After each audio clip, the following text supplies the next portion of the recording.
Go ahead and jump into your working folder and pick up selection options.psd.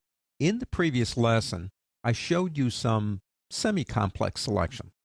Let's start working on how we make selections. For example, let's start with just the basic tools.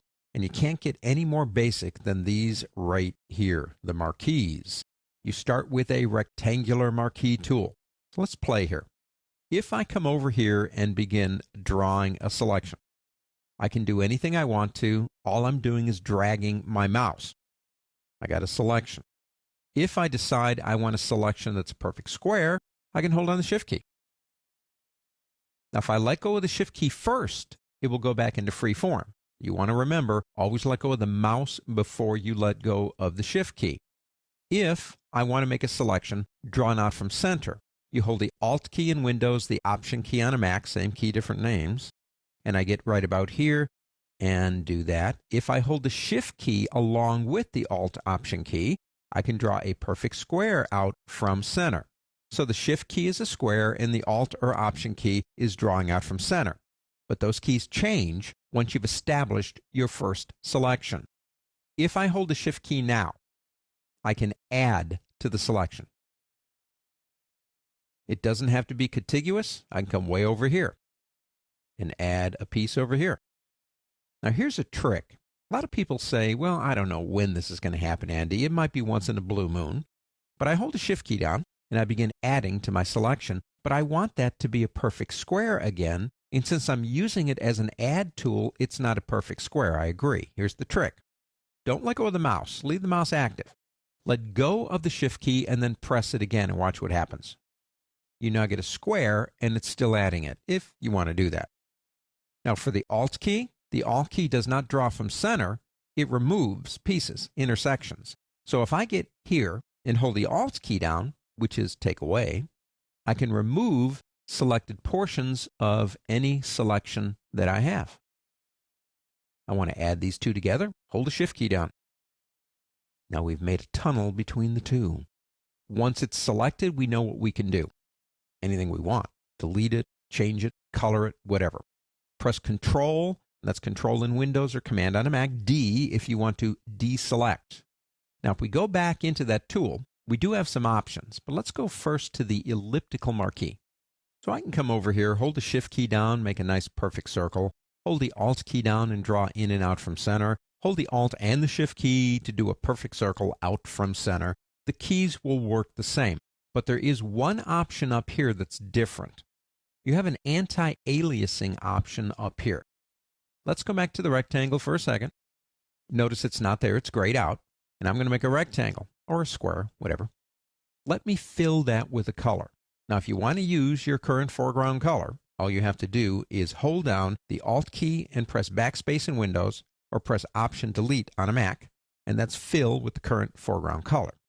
Now, you'll notice that it looks very nice and straight. The reason we don't have anti-aliasing is because the square matches the raster of the pixels. Let me show you something. Pick up your zoom tool, and let me get right about here, and let me make that bigger. Eventually, we can see the raster of pixels, these things. Notice how they end on the square of the brick. Now let me go ahead and relocate myself down here. Let's pick up the elliptical marquee. Let's start with one without anti-aliasing, and I'll start right about here. I'll hold the Alt or the Option key down and draw something about like that, and I'll use those same shortcuts to fill it with a color. And there's the first one. Now let's turn it on and do the same thing. I'll come over here, try to make it about the same. Won't be exact, but it'll be close. And fill that. Now I think you can already see the difference. This edge looks ragged, and that one looks smooth. So here's the question. How do you smooth a brick? Well, let me zoom in on these for you.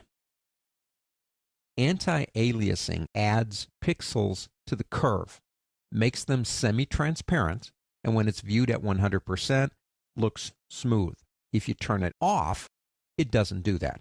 That's why you see that one is being smooth when we get back to 100%, and this one having that edge. And you might say, why would I not want to use that? And I would agree, in most cases, you probably are going to use that. However, understand that when you're using that option with text, sometimes it can make text look blurred. So other than using text, chances are you're probably going to leave that option on. Let's go ahead and go back into our tools. We do have other options up here. For example, you have a feather. Now this box was not feathered. If I draw another one after I've changed the feather option, say to, let's do 10, and come down here. Now you'll notice when I let go, the edges look a bit rounded.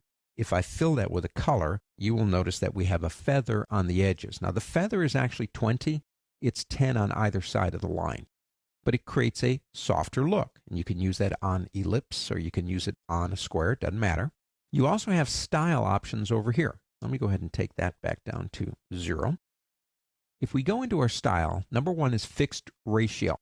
Now the default's 1:1, which means it's like holding the shift key down. A 1:1 ratio is going to be a square every single time. I do a lot of work on the internet, and a lot of monitors have a ratio of 4:3.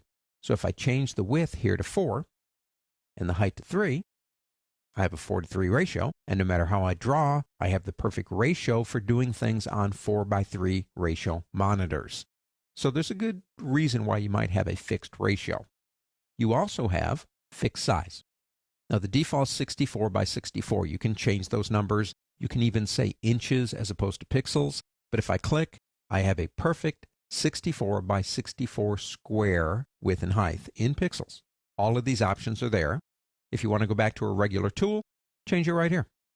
If you have made changes to a lot of these things like feathering and ratios and you just want the tool to be what it used to be, you can come over to this button right here. See it?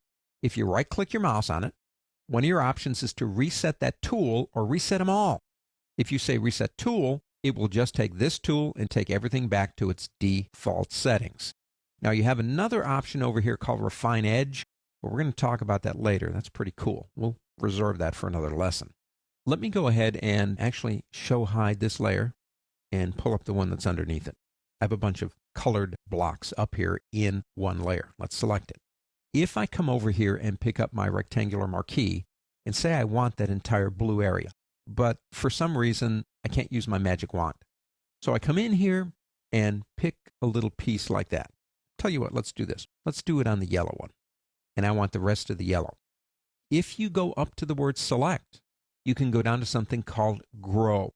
Now watch what happens to that box when I say grow.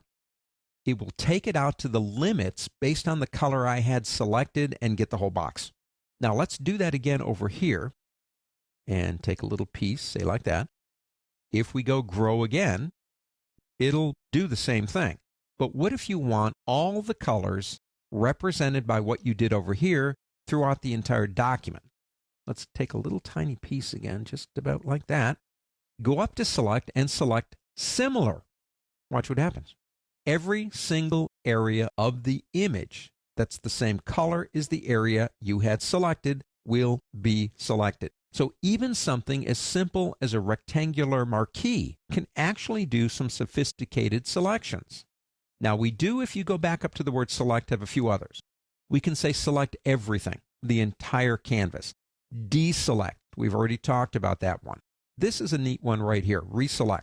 You make a complicated selection and it's 10 minutes later. You have not made any other selections, but that one's gone. And you say, oh man, I wish I could pick up that selection again. Well, if reselect is activated, it will give you the last selection you made, no matter how long ago it was. Inverse reverses the selection, so you're selecting everything but what you had selected. You have a lot of different options up here. But don't forget grow and similar, because I think they can make even simple tools complex selection vehicles. Now you have one more down here called transform selection. Let me show you that one. Let's deselect. Let's go ahead and pick up a piece of this one. And let's say that we can't use the grow option. We have a selection that's close to what we want, but we need to tweak it just a little bit. We could use the shift key and the alt key to add or subtract. But if we go up to the word select, you have an option called transform selection. It gives you the ability to change the selection, not what's inside the selection. You could even, if you want to, rotate it. When you double click inside here, it becomes a selection again. So if you're really close and it maybe needs to be just a little bit bigger or smaller in a simple way, don't forget you have transform selection. These are simple tools, I understand that. Very easy to work with. But once you understand them, you go through them. I would start with the simple tools and begin practicing with them as you move forward in your learning process on selection. And keep up and keep the skills going. Because the better you are at selection, the faster you are going to be at making selections and making good selections.